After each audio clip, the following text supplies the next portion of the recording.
veux mettre l'emphase aujourd'hui sur l'importance d'avoir un objectif clair, concret, précis, temporel. Un objectif fort. En anglais, en développement personnel, on dit un why, hein? Avoir un pourquoi assez fort. Pourquoi est-ce que je veux reprogrammer ma posture? Pourquoi est-ce que je veux devenir une version 2.0 de moi-même? Pourquoi je veux devenir une Formule 1? Pourquoi je veux être droit et symétrique? Qu'est-ce que ça va m'apporter? Quand tu as décidé de dire oui à la reprogrammation posturale, c'était parce que tu as un désir ardent de le faire, tu as un désir profond d'accomplir cette reprogrammation-là, qui est un parcours qui n'est pas tout à fait facile. Je veux entraîner dans mon aventure le maximum de gens possible à le faire eux aussi pour eux, parce que ça me permet, d'avoir plus d'énergie, d'avoir plus de clarté mentale, d'avoir moins de maux de tête, plus ouvert aux autres, t'es moins renfermé sur toi, sur tes problèmes, sur tes douleurs, d'avoir un pourquoi clair, un pourquoi fort qui t'amènerait à faire ce programme-là, parce que c'est pas facile, puis c'est pas tout le monde, je le sais, qui vont aller jusqu'au bout. Puis moi, je veux vous amener le plus loin possible, puis j'aimerais dans le meilleur des mondes que tout le monde me suive pendant au moins la première année pour aller chercher le maximum de résultats. C'est pas pour rien que je recommande aux gens de venir en présentiel à toutes les 3 à 6 semaines. 6 semaines, c'est vraiment, tant qu'à moi, le strict minimum en termes de suivi. Pas que d'avoir un suivi, c'est garant d'avoir une programmation réussie au bout d'un an. Vous allez le faire à condition de faire vos exercices à la maison. Matt Boulay, qui est mon formateur, mon mentor, qui a développé la méthode Perso-Neuro.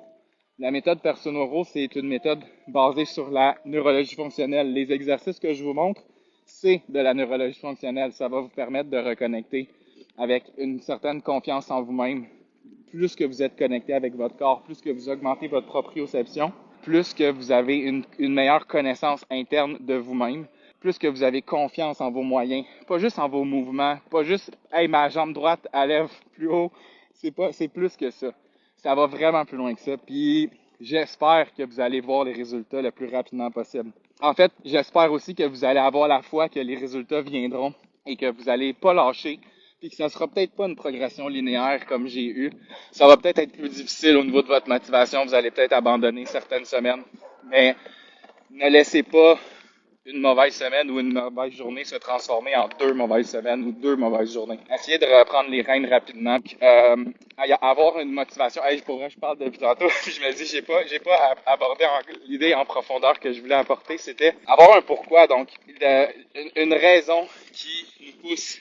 J'ai une cliente qui veut faire Compostelle l'année prochaine. Ça c'est une bonne raison.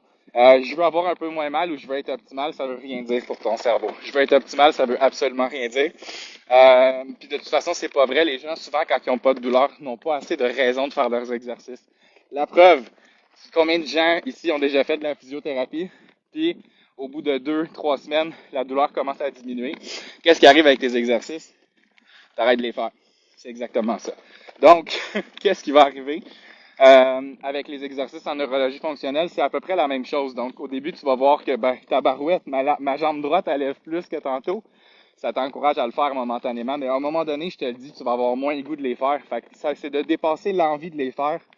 C'est de prendre l'habitude de les faire. Puis ça, c'est qu'il faut garder un big picture en tête, puis un objectif sur le plus long terme, puis d'essayer de faire en sorte que ça devienne un mode de vie parce qu'on a la croyance que c'est ça qui va nous aider. Puis moi, je vous le dis, là, je gaspillerai pas ma salive pour rien, c'est vraiment parce que je veux que vous réussissiez. Si vous avez des résultats, vous allez parler de moi, puis là, je vais faire de l'argent. Donc, voilà, j'ai quand même, il y a toujours un petit gain à faire d'un côté ou de l'autre. Mais très sincèrement, d'avoir un pourquoi fort, d'avoir un objectif clair, c'est essentiel. Donc, si vous ne l'avez pas là, c'est pas grave, mais je vous invite à le trouver, à le chercher. Puis un bon exercice pour ça, c'est de le mettre sur papier. Videz votre cerveau sur une feuille de papier. Allez dans un café, prenez 1 heure, prenez 2 heures, prenez 3 heures, prenez le temps qu'il faut. Prenez plusieurs semaines s'il faut. Écrivez chacun des objectifs ou des rêves que vous avez en tête. Le plus niaiseux, le plus irréaliste, écrivez-le pareil. Puis à un moment donné, ça va s'éclaircir. Donc, premier exercice pour vous, écrire sur une feuille de papier toutes les idées que tu as en tête pour ton avenir. Qu'est-ce que tu veux faire? Qu'est-ce que tu n'as pas déjà accompli qui te motiverait? Est-ce que c'est Compostelle? Est-ce que c'est Walt Disney?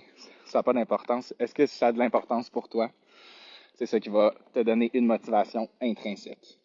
Là-dessus, je vous souhaite une excellente journée. Je vous aime d'amour parce que je sais que vous êtes capable d'accomplir de grandes choses. Et on se voit bientôt.